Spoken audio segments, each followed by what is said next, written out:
Welcome to the ReadyTalk webinar speaker interview series. My name is Simone Verhulst, and I manage our webinar series here at ReadyTalk.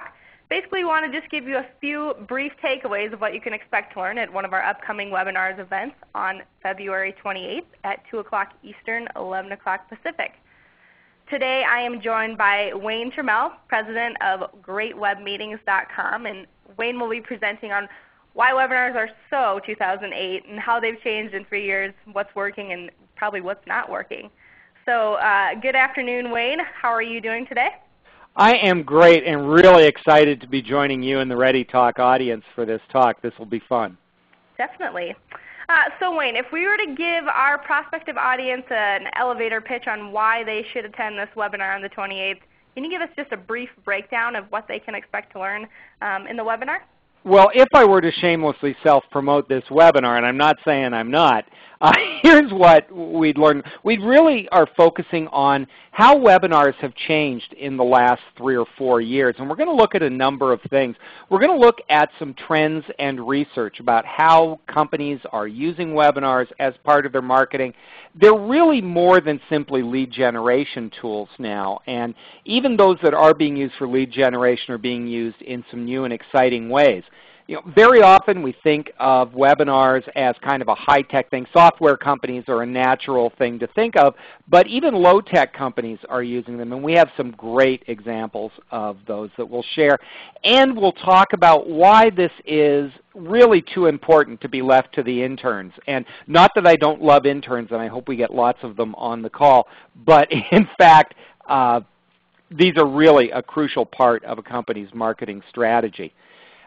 When we've talked about webinars, we're all familiar with the traditional marketing webinar. Come learn all about us. We probably get 20 invitations a week to attend these types of events. And they're still important, but they've morphed over the last few years and become much more sophisticated and targeted.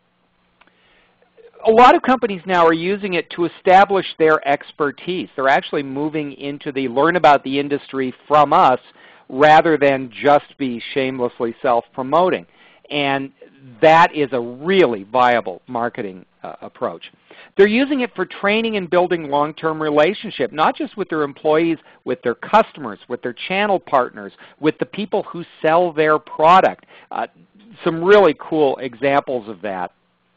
And it's a wonderful way for small and medium businesses to come up with great video content for their site, recorded webcasts, website content, small doses so that you can actually shorten your sales cycles by having people understand who you are and what you do so that when you get them on the phone or meet them in person, you're so much farther down the line. It's a very sophisticated approach. So I think it's going to be a really interesting chat, and it'll be fun to challenge some people's assumptions about what webinars are and can be.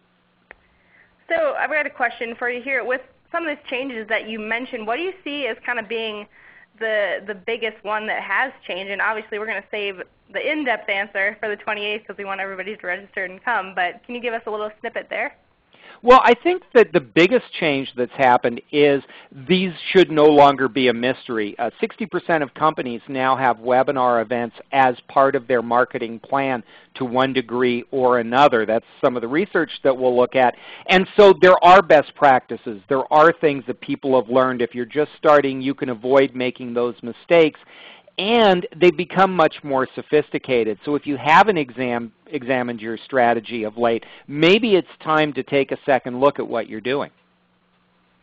Great. Well, thank you, Wayne, so much for giving us a quick example of what everybody can expect to take away at the webinar on February 28th. Again, I'm definitely excited to hear about some of the changes that can be put into play in the strategy that hopefully help boost business. So again, feel free to join us on February 28th at ReadyTalk.com. If you see the link there at the bottom, that is where you can go register. Also, if you're on Twitter, you can follow the hashtag during and leading up to the event, which is just RTWebinar.